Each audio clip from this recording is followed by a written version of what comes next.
Queensland authorities are deeply concerned about a deadly new development with the Hendra virus. In a world first, scientists say a dog has contracted the virus from a horse that died on a property southwest of Brisbane. Authorities have called for an urgent meeting with interstate scientists and are urging people to keep dogs and cats away from sick horses to reduce the risk of infection. From Brisbane, Stephanie Smale reports. Flying foxes, horses, humans and now dogs. This is the first time that dogs under natural circumstances have been shown to be contact with Hendra virus. Biosecurity Queensland says it's likely the Kelpie caught the virus from an infected horse on this quarantined property at Mount Alfred, southwest of Brisbane. Queensland Health says it's an unprecedented situation. This has changed our knowledge quite significantly in that it's the first time that another species has been infected. So we do need to work that through and see what that means.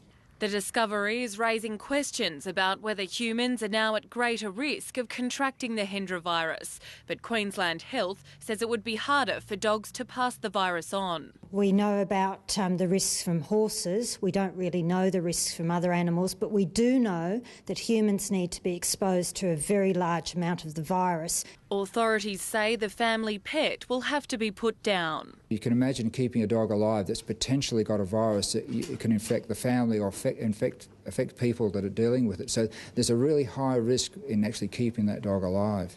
The remaining horses and dogs on the Mount Alfred property are still being monitored, but authorities say they're not showing any signs of illness. The property owners are being tested too. I'm confident that there's minimal risk to humans from this particular dog because this dog hasn't had any evidence that it's excreted the virus. No other dogs or cats on the 12 properties currently under quarantine in Queensland have tested positive for the virus, but the state government says it's still cause for concern. We need to understand better what is happening with this disease. It is relatively unknown, and despite the scientific effort to date, there are continuing developments that I think are very worrying. The Premier Anna Bligh has again ruled out the option of culling flying foxes, which are believed to spread Hendra to horses and humans. We don't know a lot about this disease, but what the scientists tell us is that bats that are in a state of distress, that is, they've lost their habitat, they've been moved, or they've been distressed by things like culling, can in fact make the spread of this disease worse, and that's not something we want to do. An emergency meeting of the New South Wales and Queensland Joint Hendra Task Force has been called for tomorrow. Stephanie Smale, Late Line.